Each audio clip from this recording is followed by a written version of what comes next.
Backlash continues over social media companies censoring an article published by the New York Post. Despite Facebook and Twitter's attempts to put the kibosh on the Post story about Hunter Biden, it still keeps trending. According to Axios, was the most searched for topic between October 12th and the 19th. Amazing. Great job, guys. In a recent Substack piece, Facebook and Twitter's intervention highlights dangerous new double standard. Journalist Matt Taibbi exposes how different the media's reaction to the Hunter Biden story was when compared to the Steele Dossier. And Matt joins us now to break it all down. Great to see you, Matt. Good to see you, Matt. Good to see you both. Mm-hmm. So lay out the premise of your article and what you say is disparate treatment of the Steele Dossier in particular and these Hunter Biden emails. Well, the sudden decision by all of these platforms to start establishing standards about questions like hacked material, leaked material, doxing material, material that can't be verified, that's very convenient because the last 4 years, the news landscape has been just packed full of what they call hack and leak stories. And I think the Steele Dossier is just one big example of a completely unverified story that rocketed around the news landscape for quite a long time, and there was never any intervention.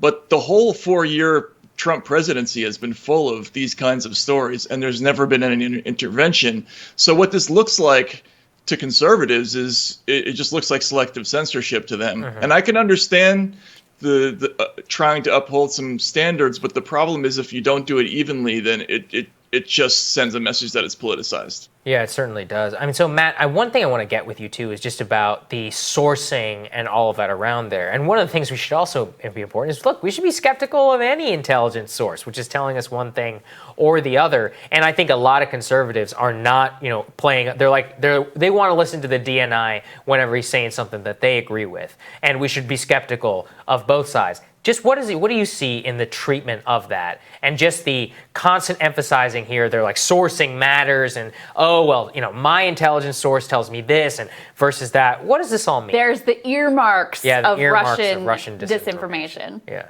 Right. Well, this has been very frustrating for me to watch because what they're doing is they're using words like disinformation and misinformation, which have very concrete meanings. Disinformation is an active campaign to misinform the public using false information.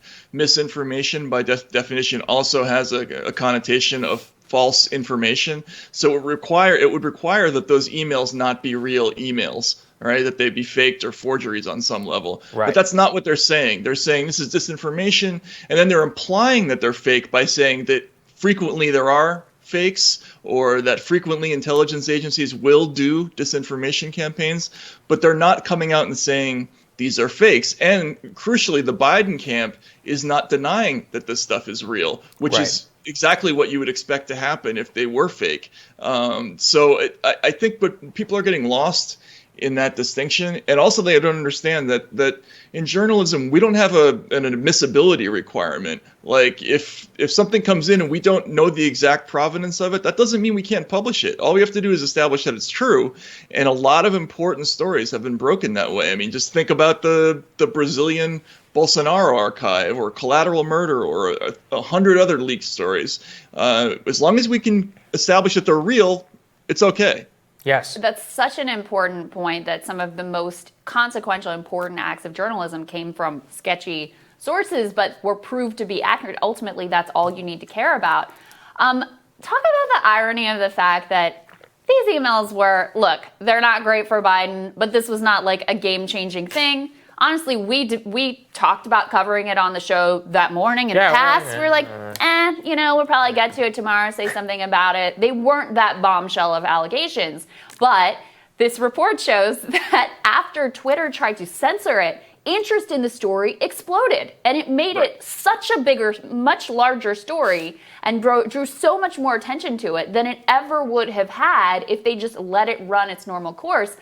What does that say to you? Because I think not just about this, but about this general sort of liberal instinct right now, rather than engaging in arguments or engaging in debate, to just sort of try to censor and shut off that conversation altogether. It seems like even if you're just trying to get to an outcome, they are not reaching the outcome or the goal that they have in mind with that approach. Yeah, absolutely, because they're now creating two problems, right? Now, I mean, this is a classic example of the Streisand effect, where you try to censor something and you end up drawing double or triple the attention to the thing that you're trying to censor. That's the first thing. That is just tactically it's a stupid move. But this is a classic example of why the traditional liberal argument that you beat bad speech with better speech, that it works better. And I think in this case, if they had just said, accepted the possible reality of these emails, but dealt with them on that level and said, look, this is what they mean and this is what they don't mean, that audiences would believe that. They would believe that a lot more than let's completely change the way we do business in this country with the media and institute a new regime of censorship to prevent this kind of thing from, seeing the light. That what that sends a signal is that this really is important. It's so important that we got to change how you receive information. And so it creates a massive amount of distrust towards the media and towards these tech platforms. Yeah, and Matt, one thing I want to get with you is that I remember you wrote after the Mueller report that this was an extinction level event for the media. So now all of a sudden they want to rediscover their journalistic norms. Why does that matter? Because now that they're gone, what does that mean for a potential Biden administration? Well, that's what people don't understand about this is they think, oh, look, the journalistic community is just doing the right thing because politically they're making sure that they're doing everything they can to prevent a Trump presidency, which is the most important thing. But that's really not our job. Our job is to inform the public, and we're completely useless in that regard if we start making political decisions. And if Biden becomes the president in a couple of weeks, he owns the media at this point because Yes. they've already demonstrated that they will lie for him, that they will do favors without being asked. And so how are they going to be credible at all as the institution that challenges the next administration if they've already demonstrated that they will make political decisions without even being asked to do it? So that they've delegitimized themselves ahead of time, which is completely absurd and self-destructive. Yeah, Right. I think that's well said. Matt, always great to have you. Good to see you, Matt. Thanks so much, Crystal Sagar. Take care.